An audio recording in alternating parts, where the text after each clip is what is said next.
الله وملائكته يصلون على النبي يا أيها الذين آمنوا صلوا عليه وسلموا تسليما.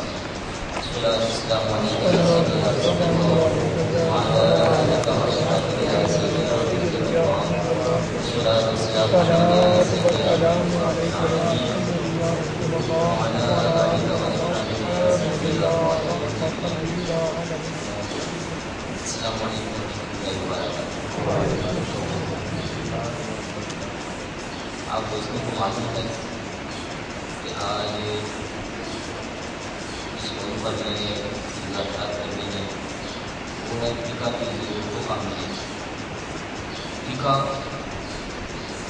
بہت اہم ایک چیپٹر ہے ہمارے اسلامی چیپٹروں میں جس سے آج بہت سارے لوگ واقع ہوتے ہیں اور حد کر سکتے ہیں. فقہ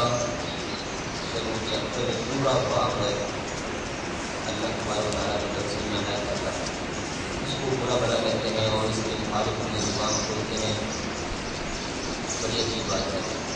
سب سے پہلے ہم یہ دیکھیں کہ قرآن پاک سے فقہ کے بارے میں قرآن پاک کیا کہتا ہے, کیونکہ ہم مسلمان ہیں اور ہمارا یہ کام ہے کہ ہم سب سے پہلے دیکھیں قرآن پاک میں کیا آیا ہے, اس کے بعد میں پاک صلی اللہ علیہ وسلم نے کیا فرمایا ہے, اور پھر آج تک امت آج تک گزری ہے انہوں نے اس موضوع کے بارے میں اس طریقے سے ہمیں معلومات فراہم کی ہیں.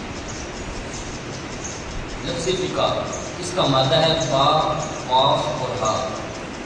قرآن پاک میں مجموعی طور پر یہ تقریباً 19 مقامات پر استعمال ہوا ہے. ایک جگہ پر تفہمون سورہ بنی اسرائیل آیت نمبر 44 میں, دوسری جگہ پر یفقہوا سورہ طٰہٰ آیت نمبر 28 میں. 13 مقامات پر یفقہون آیا ہے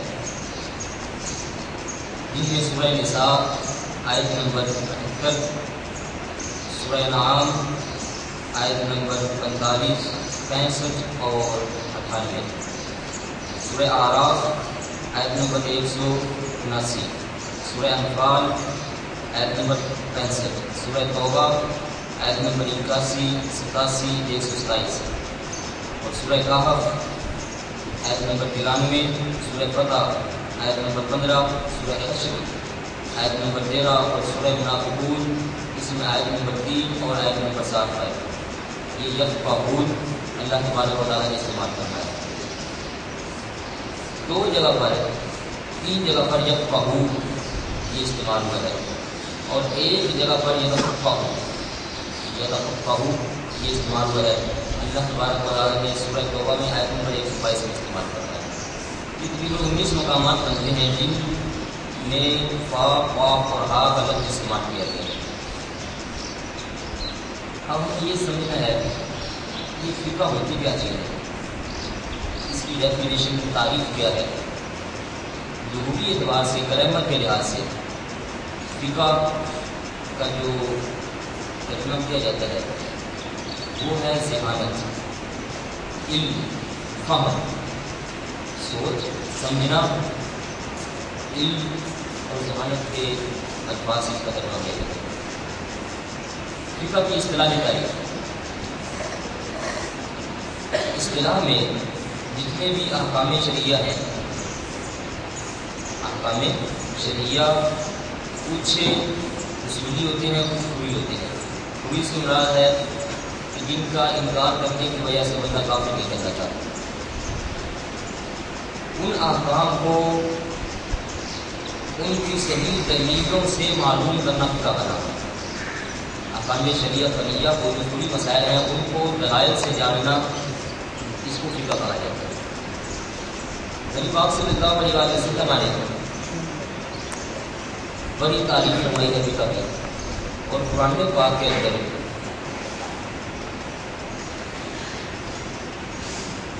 سورہ بقرہ اس کی آیت نمبر 269 اللہ تعالیٰ ارشاد فرماتا ہے وَمَن يُؤْتَ الْحِكْمَةَ فَقَدْ أُوتِيَ خَيْرًا كَثِيرًا.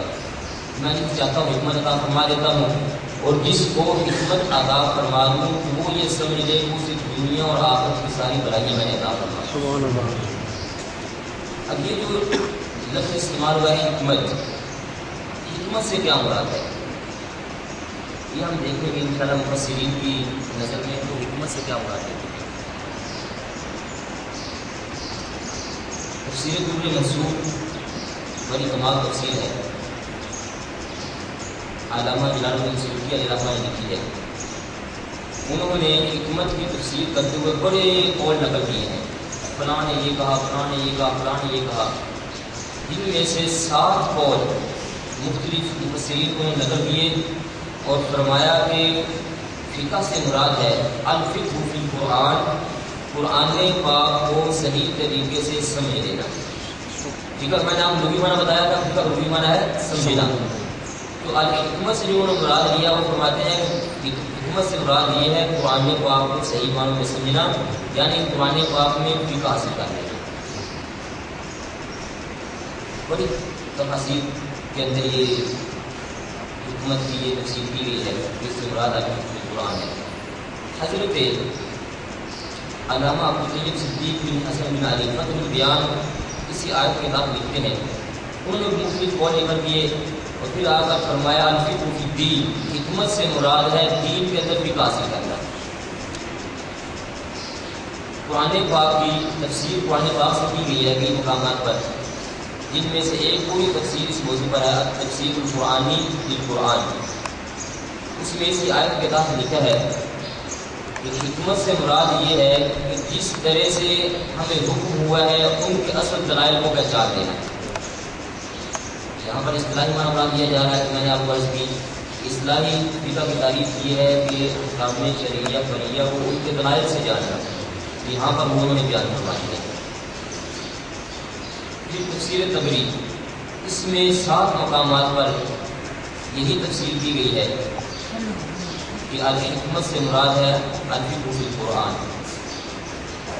بہت سارے مفسرین ہیں جو کہ یہاں سے مراد یہی لیتے ہیں فقہ سے، حکمت سے مراد کیا ہے فقہ، اور سارے مفسرین کے امام ترجمان قرآن کی نبی پاک صلی اللہ علیہ وسلم نے ارشاد فرمایا تھا، دعا کی تھی کہ مولا کریم حضرت عبداللہ ابن عباس رضی اللہ تعالیٰ عنہ کو قرآن کی سمجھ عطا فرمائے۔ وہ کیا فرماتے ہیں اس کی تفسیر کرتے ہوئے؟ آپ فرماتے ہیں قرآن ابن عباس رضی اللہ تعالیٰ عنہ الحکمت انہا الفقہ فی القرآن، حکمت سے مراد بھی قرآن پاک میں فقہ حاصل کرنا ہے۔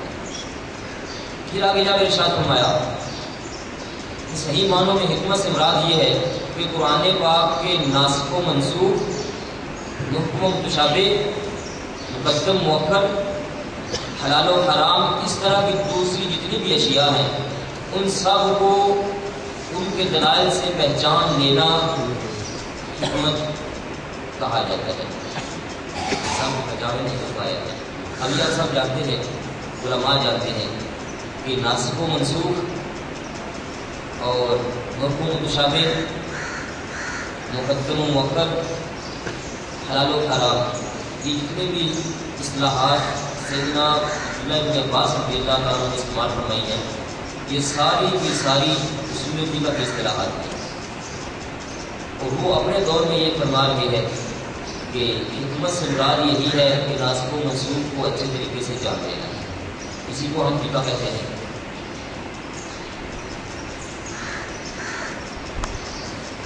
قرآن پاک کی دوسری آیت ہے، یہ میں نے حکمت کے چند معنی آپ کو ذکر کیے، حکمت سے مفسرین نے کیا مراد یہ ہے، سب مفسرین کا اس پر اتفاق ہے کہ حکمت سے مراد احکام ہیں جن کو جاننا ان کے دلائل شرعیت۔ دوسری آیت پاک اللہ تعالیٰ نے قرآن پاک کی سورہ توبہ آیت نمبر 122 میں ارشاد فرمایا ہے، وَلَوْلَا نَفَرَ مِنْ كُلِّ فِرْقَةٍ مِنْهُمْ طَائِفَةٌ لِيَتَفَقَّهُوا فِي الدِّينِ وَلِيُنذِرُوا قَوْمَهُمْ إِذَا رَجَعُوا إِلَيْهِمْ لَعَلَّهُمْ يَحْذَرُونَ۔ اس آیت کی تفسیر کرتے ہوئے بڑے مفسرین، تقریباً سب کے سب مفسرین اس بات پر اتفاق رکھتے ہیں، اور ہماری جو آج عام چل رہی ہے اردو کی تفسیر فضائل العرفان بن ایمان کے ساتھ سیدی میمون مرادآبادی رحمۃ اللہ تعالیٰ علیہ کی، اس میں بڑی فضیلت بیان کی اسی آیت میں کہا کہ اور فرمایا کہ اس سے یہ معلوم ہوتا ہے، پہلے آپ ترجمہ سن لیں، اللہ تعالیٰ نے ارشاد فرمایا ہے ایسا نہیں ہو سکتا کہ تم میں سے ایک جماعت ایسی ہونی چاہیے، لولا نفر من کل فرقۃ، ہر گروہ میں سے چند لوگ ایسے ہونے چاہیے جو آئے یتفقہوا فی الدین، دین کے اندر تفقہ حاصل کریں، فقہ حاصل کریں، فقہ حاصل کرنے کے بعد واپس چلے جائیں اپنے دوسری قوم کے اندر اور جا کر ان کو درس سنائیں۔ قرآن پاک میں اللہ تعالیٰ فرما رہا ہے کہ تم میں سے کوئی ایسے بچے نہیں جو آ کر فقہ حاصل کر لیں۔ اس آیت کے بعد آپ فرماتے ہیں اس سے معلوم یہ ہوتا ہے کہ اللہ تبارک و تعالیٰ نے جتنے بھی علوم پیدا فرمائے ہیں ان سب سے اعلیٰ علم فقہ کو قرار دیا، جس کا اللہ تعالیٰ کو حکم فرما رہا ہے کہ جا کر یہ سیکھو۔ اور قرآن پاک کی بات حدیث پاک سے آپ صلی اللہ علیہ وسلم نے کیا ارشاد فرمایا اس بارے میں؟ سب سے پہلے اس بات حضرت امیر معاویہ رضی اللہ تعالیٰ عنہ بیان فرماتے ہیں، اور یہ بخاری شریف میں 4 مقامات پر ذکر کی گئی ہے۔ کتاب العلم باب ہے من یرید اللہ بہ خیرا یفقہہ فی الدین، یہ باب کا عنوان ہے، اور اسی حدیث کا نمبر ہے 71 نمبر یہ حدیث باب ہے۔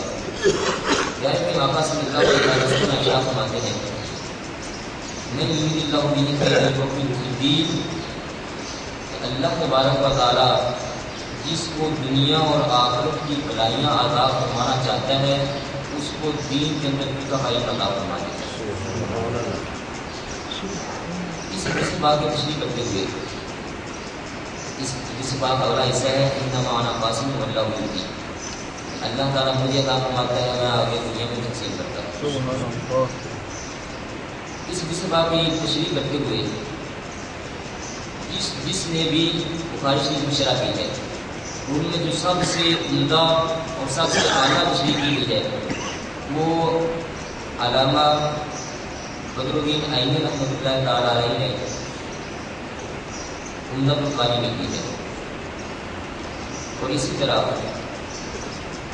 فتح الباری میں علامہ ابن حجر اسقلانی رحمۃ اللہ تعالیٰ علیہ نے کی ہے۔ آپ فرماتے ہیں یہ جو حدیث پاک میں بیان ہوا ہے نہیں یرید اللہ بہ خیرا یفقہہ فی الدین، جس کو اللہ تعالیٰ بھلائیاں عطا فرمانا چاہتا ہے اسے دین میں فقہ عطا فرما دیتا ہے۔ اس سے مراد کیا ہے؟ مفہوم الحدیث ان من لم يتفقه في الدين ان يتعلم قواعد الاسلام وما يتصل بها من الفروع فقد حرم الخير۔ آپ فرماتے ہیں اس سے معلوم یہ ہوتا ہے کہ جس بندے نے دین کے اندر فقہ حاصل نہیں کی، اسلام کے قواعد و قوانین کو نہ جانا، تو اس نے اپنے اوپر دنیا اور آخرت کی بھلائیوں کو حرام کر دیا۔ یعنی جو بندہ فقہ حاصل نہیں کرتا اللہ تبارک و تعالیٰ سے بھلائی نہیں کرتا، بھلائی نہیں اسے عطا فرماتا۔ اور اس کے بعد ارشاد فرمایا یہ بڑے پیارے جملے ہیں، اتنے کمال جملے ہیں کہ بندہ یہ سمجھ جائے نا پھر یہ پتہ چلتا ہے کہ فقہ کا کتنا مقام ہے۔ آپ ارشاد فرماتے ہیں یہ جو اس باب آئی جس کو اللہ تعالیٰ بھلائیاں دینا چاہے اسے فقہ عطا فرما دیتا ہے۔ وفی ذالک بیان ظاہر لفضل العلماء علی سائر الناس ولفضل التفقہ فی الدین علی سائر العلوم۔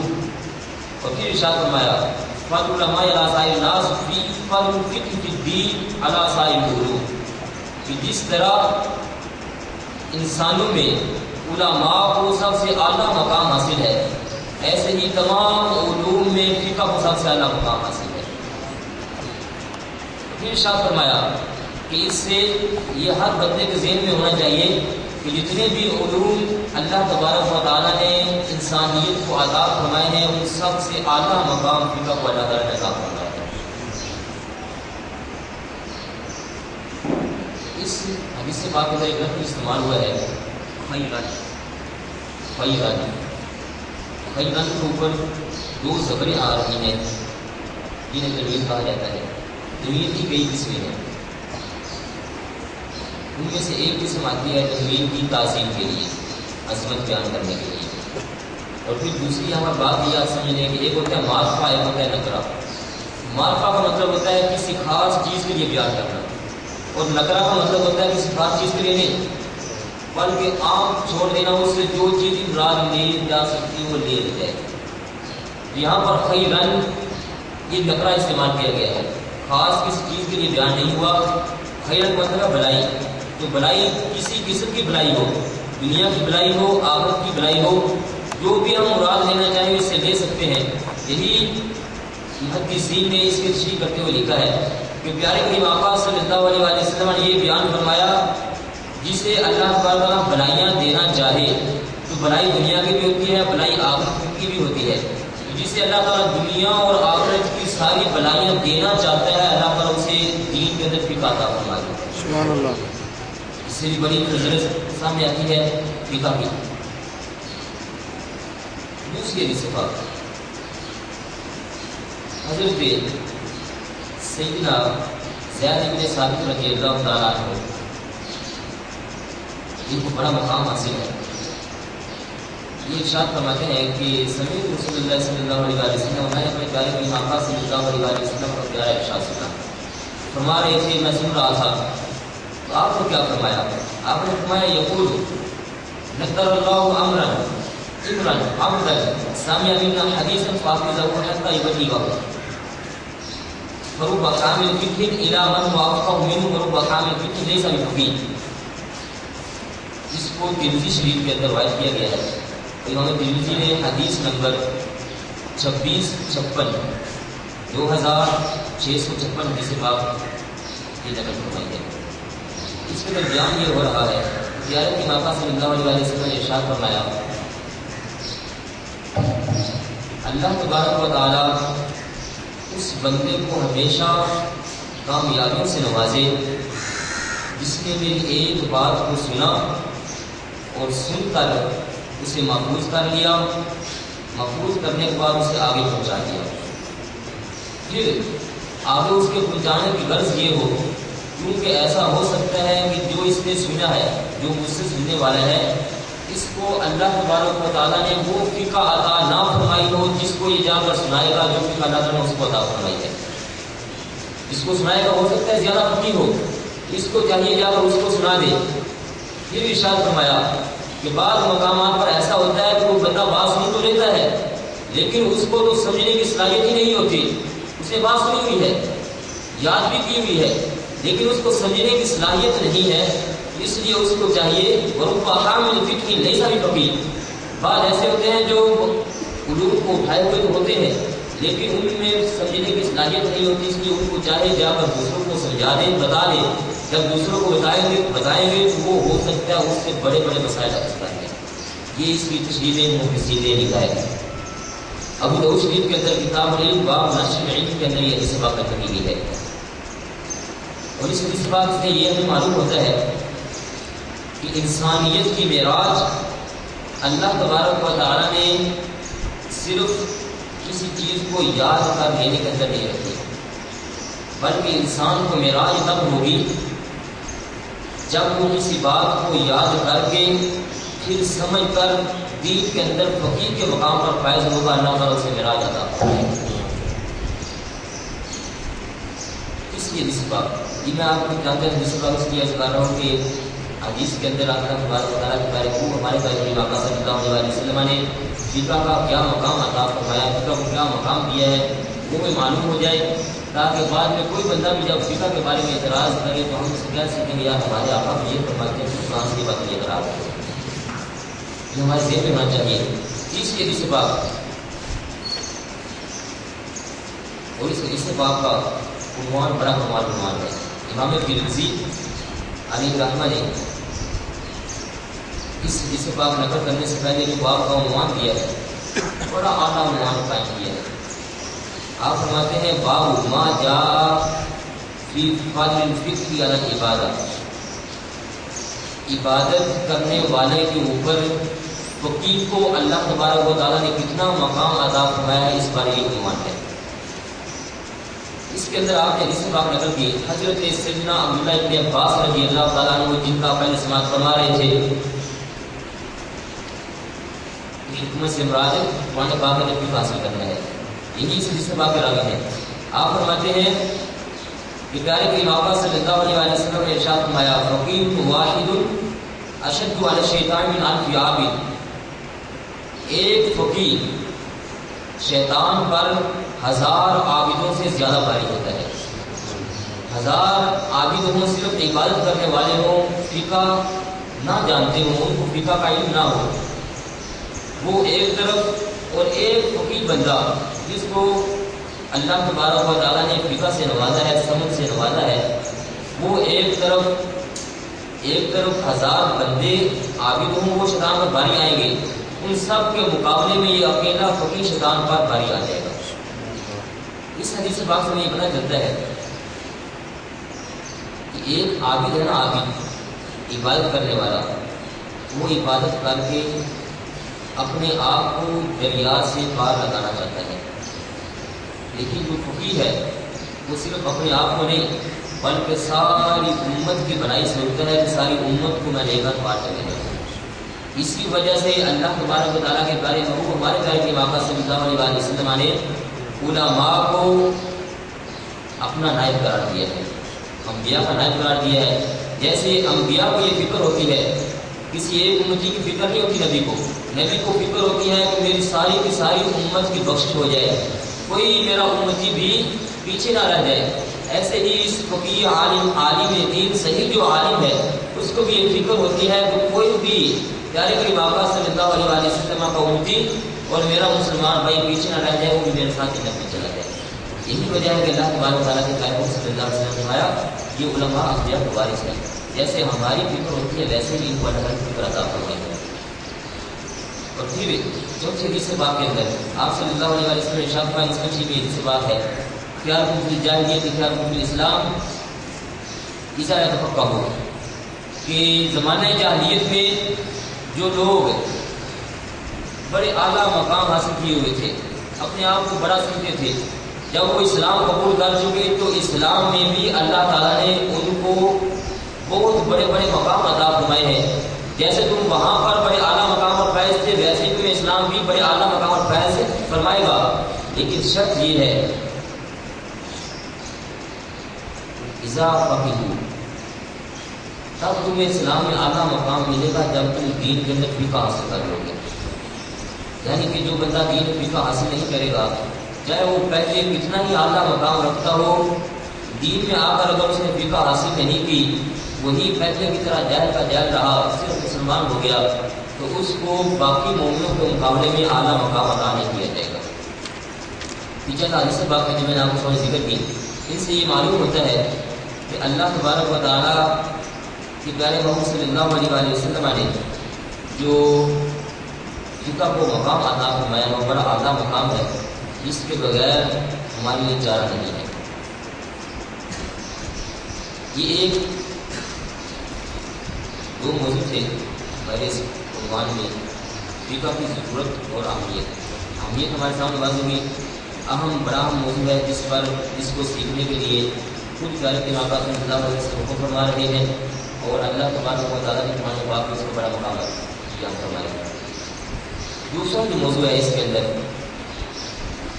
فقہ کی ضرورت، اہمیت سامنے ہوگی، ہمارے پاس ہوئی، اس کی ضرورت کتنی ہے۔ اس کے لیے سب سے پہلے ہم محدثین سے پوچھتے ہیں کہ محدثین کیا کہتے ہیں۔ امام ترمذی علیہ رحمہ نے ترمذی شریف کے اندر کتاب الجنائز میں یہ اپنا بڑا پیارا ارشاد نقل کیا ہے۔ لکھتے ہیں کہ اللہ تعالیٰ نے اپنے بڑی کمال رکھی ہوئی ہے، حدیثیں یاد کرنے کا حافظہ اللہ تعالیٰ نے بڑوں کو عطا فرمایا ہوا ہے، لیکن جو سمجھ جو سوچ اللہ تبارک و تعالیٰ نے ان فقہاء کو عطا فرمائی ہے وہ محدثین کو بھی عطا نہیں فرمائی۔ آپ فرماتے ہیں الفقہاء اعلم بمعانی الحدیث، حدیث سے کیا کیا معنی نکلتے ہیں، ان سے کیا کیا مطلب لیا جا سکتا ہے، اس کو صحیح معنوں میں فقہاء ہی سمجھ سکتے ہیں۔ اس سے پتہ چلتا ہے کہ وہ خود محدث ہیں، امام ترمذی خود محدث ہیں، اور اتنے کمال کے محدث ہیں کہ ان کی شان بیان کرنا بہت مشکل لگتا ہے، بڑا ٹائم لگتا ہے، وہ خود فرماتے ہیں، اپنی زبان سے اقرار کرتے ہیں کہ جو شان اللہ تبارک و تعالیٰ نے فقہاء کو عطا فرمائی ہے وہ محدثین کو عطا نہیں فرمائی ہے۔ پھر آپ نے ارشاد فرمایا، یہ نقل کرنے کے بعد آپ ارشاد فرماتے ہیں کہ اس ساری کی ساری میری جو بات ہے یہ میں نے اپنی طرف سے نہیں کی، یہ بات میں اپنے پیارے کے آقا صلی اللہ علیہ وسلم کے ارشاد سے نقل کر رہا ہوں۔ اپنی بات میں نہیں کر رہا، امام جس بات کا اپنی بات نہیں کر رہا، یہ تو میں نے اپنے پیارے کے آقا صلی اللہ علیہ وسلم کی بات کی ہے۔ وہ کیا ارشاد تھا؟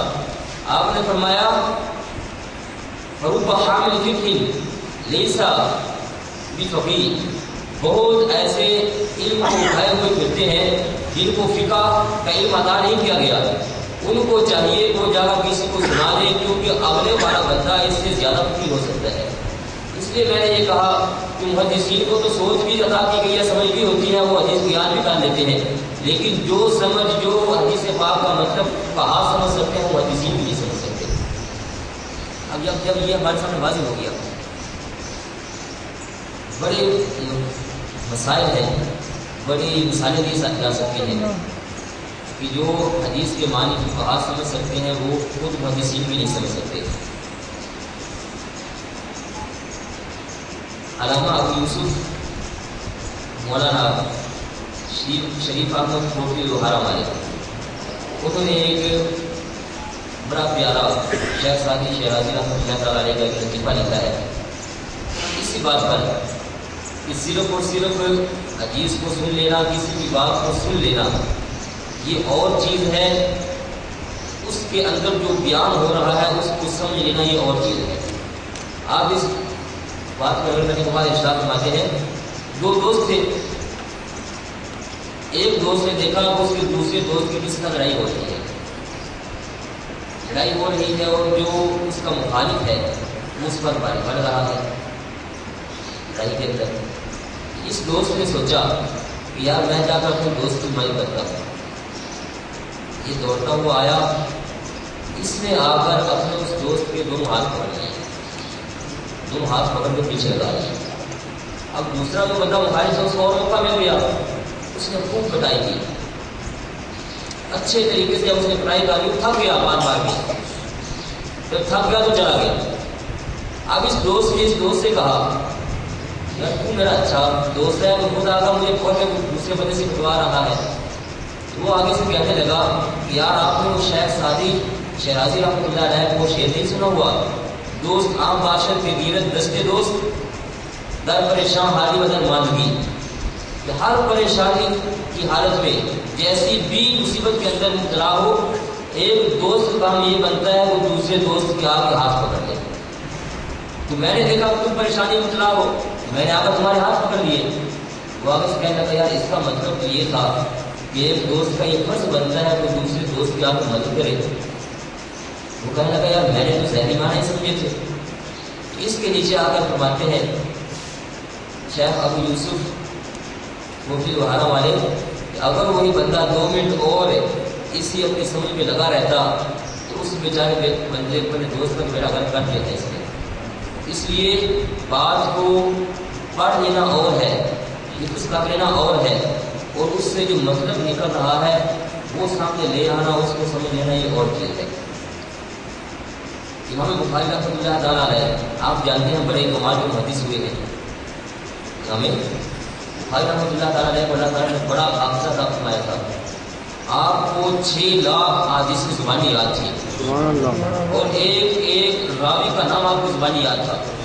ایک دفعہ کسی نے آپ کو آزمانا چاہا کہ دیکھے تو صحیح کہ امام بخاری کا حافظہ کتنا ہے، تو انہوں نے تو 20-40 بندے بٹھائے جن کو احادیث کی سند آگے پیچھے کر کے کہا کہ یہ ایسے اس حدیث کی جو سند ہے اس کو دوسری کے ساتھ ملا دینا، اس سند کے ساتھ ملا دینا، اور امام بخاری کے سامنے بیان کرنا، دیکھتے ہیں ان کو اللہ تبارک تعالیٰ نے کتنا حافظہ عطا فرمایا ہے۔ تو ان کے سامنے 100 احادیثیں ایسی بیان کی گئی کہ ایک راوی نے، ایک بندہ جو بیان کر رہا تھا اس نے ایک حدیث کی سند دوسری کے ساتھ ملا دی، ایک راوی کو دوسری کے ساتھ ملا دیا، اس کو اس کا ملا دیا، 100 حدیثیں بیان کی، اور اس کے بعد پوچھنے لگے ہیں امام بخاری کیا یہ حدیثیں تمہارے پاس پہنچی ہیں؟ تو آپ نے جس طریقے سے انہوں نے ایک ایک ایک ایک کر کے 100 حدیثیں سنائی تھی، آپ نے ویسے ہی ترتیب لگاتے ہوئے سب سے پہلے وہی حدیث بیان حدیث پاک بیان کی جو انہوں نے کی تھی، دوسرے نمبر پر وہی حدیث پاک بیان کی جو انہوں نے کی تھی، 100 حدیث ویسے بیان فرمائی اور ساتھ ساتھ یہ بھی بیان فرمایا کہ جو تم نے فلاں سند اس کے ساتھ ملائی ہے، فلاں راوی کو اس کے ساتھ ملایا، وہ راوی اس حدیث پاک کے نہیں ہے، اس حدیث پاک کے راوی فلاں ہے جس کو تم وہاں پر لے گئے ہو، وہ اس حدیث پاک کو روایت کرتے ہیں۔ تو آپ نے 100 کی 100 حدیث ویسے کی ویسے ان کے سامنے بیان فرما دی جس طرح سے آپ کو اللہ تبارک و تعالیٰ نے عطا فرمائی۔ یہ حافظے کا مدد کرتا ہے، وہ اتنا حافظہ اللہ عطا فرمایا ہے۔ جب ان کی وفات ہوئی نا سیدنا بخاری رحمۃ اللہ تعالیٰ نے وفات ہوئی تو 3-4 سال تک آپ کی قبر انور سے خوشبو آتی تھی۔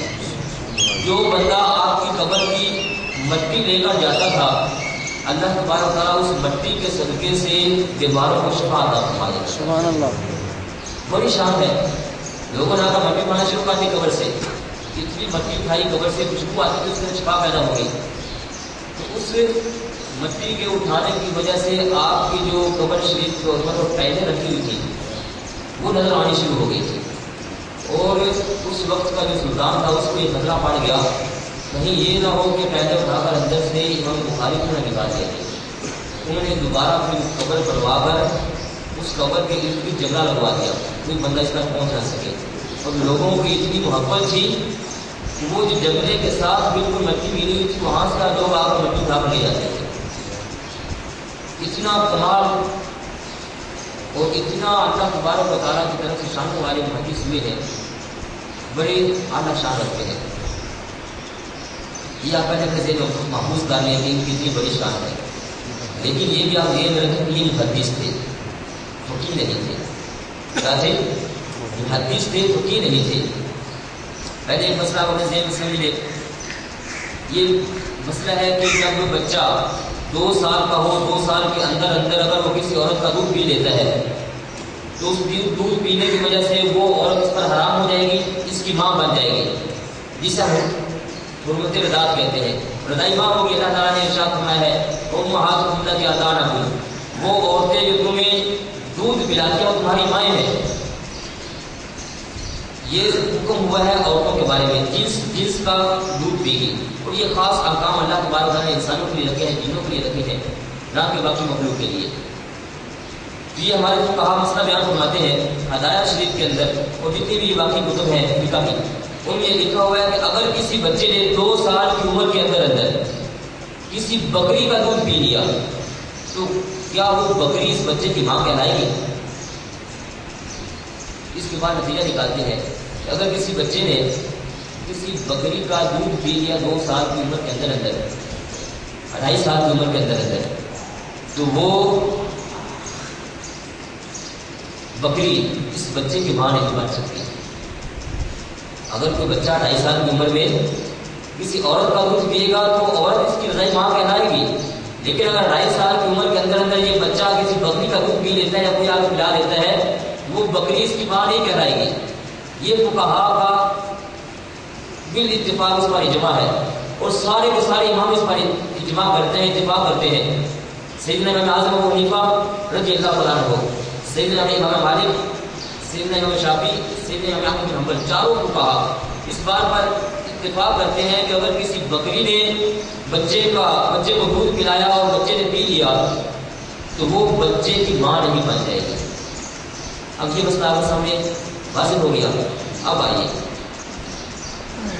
امام سرخسی علیہ رحمہ نے اپنی مقصود شریف کے اندر اور علامہ بدر الدین عینی نے بنایا شرح ہدایہ میں یہ واقعہ لکھا ہے، اور ہدایہ بڑی اہم کتاب فقہ کی۔ اس کے کتاب الوداع میں جلد 2 اسی مسئلے کے تحت حاشیہ نمبر 6 میں یہ واقعہ لکھا ہوا ہے۔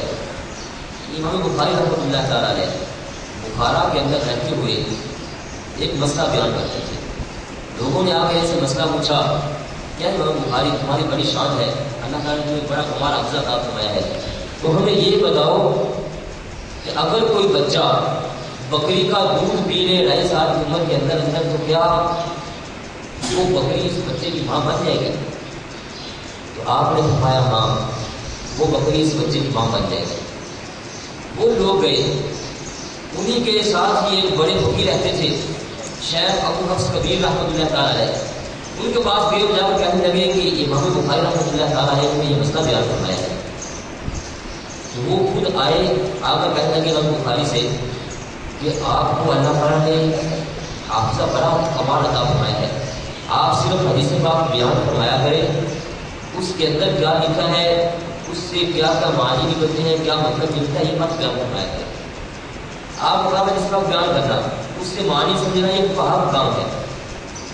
امام بخاری رحمۃ اللہ تعالیٰ نے سن تو لیا، لیکن وہ بھی ایک بڑے محدث تھے، ان کے دل میں تھا میں بڑا کمال کا محدث ہوں، شکر بھی کرتے تھے. ان کے بار بار منع کرنے کی وجہ سے کچھ دن تو آپ رکے رہے، لیکن پھر جو ہے نا ایک دن پھر لوگ آ گئے، انہیں آ کر دیکھنا چاہا کیا امام بخاری رحمۃ اللہ اپنے اس مسئلے سے ہٹ چکے ہیں یا پھر اس پر قائم ہے. آ کر پوچھا کیا ہے امام بخاری رحمۃ اللہ تعالیٰ نے ہمیں یہ بیان فرماؤ، اگر کوئی بکری کا دودھ بچہ پی لے تو کیا وہ بکری اپنے کیا وہ بکری اس بچے کی ماں بن جائے گی؟ آپ نے پھر ارشاد فرمایا ہاں، وہ بچہ اگر دودھ پیے گا تو وہ بکری اس بچے کی ماں کہلائے گی. لوگ پہلے عجیب و غریب لوگ ہوتے ہیں. یہ تو آپ نے سنا ہے جب بندہ اس دنیا سے چلا جائے تب اس کی شان کا پتہ چلتا ہے، ہوتا بھی ایسے ہی ہے. وہ لوگ سارے جمع ہو گئے، سارے لوگ جمع ہو کر جو چند لوگ پوچھنے کے آئے تھے وہ چلے گئے اور پورے محلے کے لوگ اکٹھا کر کے لے آئے کہ امام بخاری رحمۃ اللہ علیہ حدیثیں تو بیان کرتے ہیں لیکن مسئلے بڑے بڑے بیان کرتے ہیں. وہ آئے اور آ کر مل کر امام بخاری رحمۃ اللہ تعالیٰ علیہ کو بخار سے نکال دیا. تو جہاز یہاں سے نکل جاؤ، ایسے مسئلے بیان کرتے ہیں کہیں اور جا کر گیا. پھر اس کے بعد ایک بہت بڑے شوق رکھنے والے بڑا ان کو حدیث پاک یاد کرنے کا شوق تھا، امام قسطلانی رحمۃ اللہ علیہ ذکر فرماتے ہیں کہ وہ آئے اور امام بخاری رحمۃ اللہ علیہ کے پاس آ کر عرض کرنے لگے کہ آپ بڑے اعلیٰ کے محدث ہیں، بڑے مقام والے محدث ہیں، تو میں یہ چاہتا ہوں کہ آپ اپنی حدیث سے مجھے یاد کروا دیں، میں بڑا شوق رکھتا ہوں حدیث کو یاد کرنے کا. امام بخاری رحمۃ اللہ تعالیٰ نے کیا ارشاد فرمایا؟ فرمایا وَإِلَّا تُطِقْ حَمْلَ هَذِهِ الْمَشَاقِ كُلِّهَا فَعَلَيْكَ بِالْفِقْهِ. پھر ارشاد فرمایا مَا هَذِهِ سُنَّةُ الْحَدِيثِ وَلَيْسَ ثواب الفقه دون ثواب المحدث في الآخرة ولا عزة أقل من عزة المحدث. آپ ارشاد فرمانے لگے اس بندے کو جو آیا تھا حدیث سیکھنے کے لیے، فرمایا کہ تم حدیثیں سیکھنے کی اتنی طاقت نہیں رکھتے اور نہ ہی تمہارے اندر اتنی ہمت ہے کہ ساری حدیثوں کو یاد کر لو.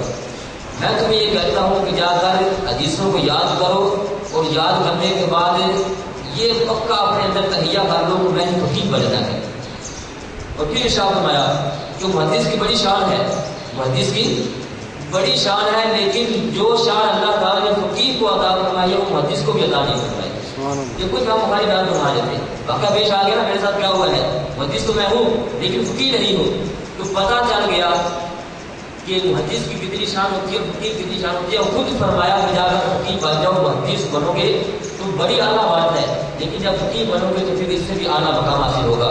پھر شاہ فرمایا کہ آخرت میں جو شان اللہ تبارک و تعالیٰ محدثین کو عطا فرمائے گا اس سے بڑھ کر اپنا تعالیٰ شان جو ہے وہ فقہاء کو عطا فرمائے گا. اس سے پتہ چلتا ہے کہ امام بخاری رحمۃ اللہ تعالیٰ علیہ کو محدث ہے اور ان کی ذہن میں فقہاء کو کتنا مقام ہے. پھر فقیہ کے صفحہ نمبر 26 پر یہ صحابہ کا لکھا ہوا ہے. یہ ہمیں بڑی بڑی مختلف طریقوں سے یہ واضح ہو چکا کہ فقہ حاصل کرنا یہ ہمارے لیے ضرورت ہے. صرف حدیث کو یاد کر لینا یہ کمال نہیں رکھتا. آپ دیکھتے ہیں ایک بندہ بیمار پڑ گیا، ایک بندہ بیمار ہوا، اس کو ڈاکٹر نے یہ بتایا کہ فلاں فلاں فلاں فلاں کام پورے نہیں کرتے، یہ چیز نہیں کھانی، بریانی نہیں کھانی، گوشت نہیں کھانا، مرغا نہیں کھانا، مختلف چیزیں بیان کی. اب یہ جو بیمار مریض ہے یہ اس ڈاکٹر کی ہر بات پر عمل کرے گا، اپنی مرضی کو چھوڑ دے گا. اس کی مرضی ہے بریانی کھاؤں، لیکن ڈاکٹر نے کہا بریانی نہیں کھانی، یہ بریانی چھوڑ دے گا. ٹھنڈا پانی گرمیوں میں پینے کو بڑا نہیں چاہتا ہے، ڈاکٹر نے کہا کہ آپ ٹھنڈا پانی نہیں پینا، تو بندہ یہ پیے ٹھنڈا پانی نہیں پیے گا. کیونکہ اس کو پتہ ہے کہ جو سمجھے ڈاکٹر کو اللہ تعالیٰ نے عطا فرمائی ہے خاص اس پہلو سے مجھے عطا نہیں کی گئی، تو یہ اس کی بات مانے گا، اپنی بات کو چھوڑ دے گا۔ ایسے ہی ایک بندہ کسی کو وکیل بناتا ہے، یا میرا کیس چل رہا ہے عدالت میں، تم میرے وکیل بن جاؤ، آ کر مقدمہ لڑو، تو وہ وکیل اپنے طریقے سے جو جو کارروائیاں کرے گا، یہ بندہ ہر اس کی کارروائی کو قبول کرے گا، یہ اپنی طرف سے مجھے مشورہ دے گا یار ایسے کر لو، وہ کہے گا میں سمجھتا ہوں اس بات کو چھوڑو، اس طریقے سے کرتے ہیں، ایسے ہوتا نہیں ہوتا۔ یہ بندہ اس وکیل کی مرضی کو مانتا ہے، اپنی مرضی کو چھوڑ دیتا ہے، کیونکہ اس میدان میں جو سوچ، جو سمجھ، جو کمال اللہ تبارک و تعالیٰ نے وکیل کو دیا ہے وہ اس کو نہیں عطا ہوا۔ یہ اپنی مرضی کو چھوڑ کر اسے وکیل کی مرضی کو مانے گا، مریض اپنی مرضی کو چھوڑ کر ڈاکٹر کی مرضی کو مانتا ہے۔ لیکن آج عجیب بات ایسی ہو چکی ہے کہ ایسے ایسے بندے پیدا ہو چکے ہیں اس دنیا کے اندر جن کو اردو بھی صحیح طریقے سے پڑھنا نہیں آتی، عربی سمجھ دور کی بات ہے، اردو بھی صحیح طریقے سے نہیں پڑھ سکتے، وہ حدیث پاک کو پڑھنے کے بعد اس سے مسائل نکالنے کے اندر پڑ گئے ہیں، وہ ایسے ایسے مسائل نکالتے ہیں کہ جس کے اندر عام عوام کو انہوں نے ڈال دیا ہے، اور ایسے گمراہ کیے جا رہے ہیں کہ الامان والحفیظ، اللہ تعالیٰ ایسے بندوں کو ایسا سب کو محفوظ فرمائے۔ ایسے بندے خاص طور پر ایک طرف جب جائیں تو فقہ کو برا کہتے ہیں، جب دوسری طرف جائیں تو پھر فقہا کو مانتے بھی ہیں۔ ابھی آپ نے سنا کہ امام بخاری رحمۃ اللہ تعالیٰ علیہ خود فقہا کی تعریف فرماتے تھے اور پھر دوسروں کو سمجھاتے بھی تھے کہ فقہا فقیہ بننا ہے، صرف محدث نہیں بننا، اور ساتھ ساتھ پھر یہ آپ واضح رکھیں کہ امام بخاری رحمۃ اللہ تعالیٰ علیہ امام شافعی رحمۃ اللہ تعالیٰ علیہ کو بنے تھے، یہ تقریر کرنے والے تھے، لوگ شافعی مانتے تھے، اور امام شافعی رحمۃ اللہ تعالیٰ علیہ بڑے اعتبار میں فقیہ ہوئے ہیں، وہ فقیہ کو مانتے ہیں، ہمیں بخاری فقہا کو مانتے ہیں، ایک فقیہ کے مقلد بھی ہے، اور آج جو لوگ فقہ کو برا کہتے ہیں وہ امام بخاری کو مانتے ہیں، امام بخاری کی ہر بات پر عمل کرتے ہیں، یہ بات سمجھ آ رہی ہے، ہر بات پر عمل کرتے ہیں۔ امام بخاری کی اکثر وہ حدیثیں لیتے ہیں جو انہوں نے روایت کی ہے امام شافعی رحمۃ اللہ تعالیٰ کی تقریر کرتے ہوئے، اور یہ لوگ جو اماموں کو نہیں مانتے، فقہ کو نہیں مانتے، امام بخاری کی ان باتوں کو مانتے ہیں جو انہوں نے امام شافعی رحمۃ اللہ علیہ کی تقریر کرتے ہوئے فقہ کے اندر کی ہے۔ ہمارے قبلہ بابا جی سرکار پیر کی شریعت اس بارے شاہ فرماتے ہیں، یہ ہمیں دین ہونا چاہیے کہ جو بندہ ایک طرف جائے تو اور صرف اختیار کر لے، دوسری طرف آئے تو اور صرف اختیار کر لے۔ قرآن پاک کے اندر ایسا رویہ رکھنے والوں کو اللہ تعالیٰ نے منافق قرار دیا ہے۔ ایسا بندہ منافق ہے جو اس طرف جائے اپنے بیویوں کے ساتھ ملے تو کہے کہ میں تمہارے ساتھ ہوں، جب دوسروں کے پاس گیا انہوں نے کہا میں تمہارے ساتھ ہوں، ان کے پاس جا کر ان کی مخالفت کرنا شروع کر دی۔ ایک طرف جائے تو ساتھ دے، دوسری طرف جائے تو مخالف ہو جائے۔ ایسے ہی آج کچھ لوگ ایسے ہیں جب باری آتی ہے اپنی تو امام بخاری کو بھی مانتے ہیں، جو امام بخاری کہتے ہیں اس کو بھی مانتے ہیں، جب بات آتی ہے ان کے مخالفوں کی تو پھر آ کر کہتے ہیں کہ ہم کسی کو نہیں مانتے، فقہ کو نہیں مانتے۔ بات سمجھ آ رہی ہے؟ ہمارے پیر طریقت قبلہ سیدی مرشدی رہبر شریعت امین علم اللہ دنی قطب جلی عالمی جنبائی فاضل روزائی نائب غوث علیہ منظور نظر حضرت عطا صاحب قبلہ بابا جی حاجی یوسف علی نگینہ رحمۃ اللہ تعالیٰ علیہ نمبر اللہ مرقدہ آپ ارشاد فرماتے ہیں خاص اس پوائنٹ کو نقل کرتے ہوئے کہ دو خصمہ والی رن نہ بسے تو عقل بڑھا لے ایک پاسے، دو گھر کا پرونا بھوکا مردا یہ لبکی کھا لے ایک پاسے، دو بیڑیاں والا ڈب مردا تو قدم ٹکا لے ایک پاسے۔ دونوں طرف جاؤ گے تو گمراہ ہو جاؤ گے، ایک طرف لگ جاؤ اللہ تبارک و تعالیٰ اس میں کامیابی عطا فرمائے گا، اور پھر ایسے راستے کو اختیار کرو جس راستے کو اللہ تبارک و تعالیٰ نے انبیاء کا راستہ قرار دیا ہے، علماء کا راستہ قرار دیا ہے، صالحین کا راستہ قرار دیا ہے، شہداء کا راستہ قرار دیا ہے۔ تو اس سارے موضوع کے اندر ہمیں یہ بات سامنے آئی، یہ انشاءاللہ موضوع کچھ میں نے آپ کے سامنے بیان کیا ہے، اور بقیہ موضوع جو ہے نا انشاءاللہ اللہ تبارک تعالیٰ کے فضل و کرم سے وہ آپ کو معلوم ہوگا. دوسرا موضوع ہے سیدنا، تیسرا موضوع جو مجھے دیا گیا ہے سیدنا امام اعظم رضی اللہ تعالیٰ فقہی بصارت. اس کا تعلق اس موضوع سے بڑا گہرا تعلق ہے. یہ مسئلہ بھی انشاءاللہ اس میں اور مزید کھل کر سامنے آئے گا. آج میں نے جتنا آپ سامنے عرض کیا اس سے مجھے پتہ چلتا ہے کہ فقہ کی کتنی فضیلت ہے. اللہ تبارک تعالیٰ نے ارشاد فرمائی ہے قرآن پاک کے اندر، اور آپ صلی اللہ علیہ وسلم نے حدیث پاک کے اندر کتنا بیان فرمایا ہے. اور اس دنیا کو دیکھتے ہوئے، ہمارے اس ماحول کو دیکھتے ہوئے ہمیں کتنی ضرورت ہے فقہ کی کہ ہم اپنی مرضی کو چھوڑ دیں، اپنی مرضی پر مت چلیں. جو فقہاء نے ہمارے لیے لکھ دیا ہے اس کو سمجھے، اس پر چلیں، اسی کے اندر کامیابی ہوگی. آج ہم دنیا کی تابعداری کے اندر ایک ڈاکٹر کی بات مان لیتے ہیں، دنیا کے اندر چلتے ہوئے ایک وکیل کی بات مان لیتے ہیں، دنیا میں کے اندر چلتے ہوئے ہر اس بندے کی بات مانتے ہیں جو اپنے فن میں ماہر ہے. لیکن جب دین کی باری آتی ہے تو پھر اپنی سمجھ میں دخل دے دیتے ہیں. اور اللہ تبارک تعالیٰ نے جن فقہاء کو اعلیٰ سمجھوں سے نوازا ہے ان کو چھوڑ کر اپنے اجتہاد کو، اپنی سوچ اس میں ڈال کر گمراہ ہوتے چلے جا رہے ہیں. اللہ تعالیٰ ہم سب کو ایسے لوگوں سے محفوظ فرمائے اور ہر ایسے بات سے محفوظ فرمائے جو ہمارے فقہاء کے مخالف جاتی ہو اور ہمارے فقہاء نے اس کے بارے میں وضاحت فرما دی ہو. اللہ تعالیٰ ہم سب کو صحیح معنوں میں اسلام کی سمجھ عطا فرمائے. وآخر دعوانا الحمد للہ رب العالمین.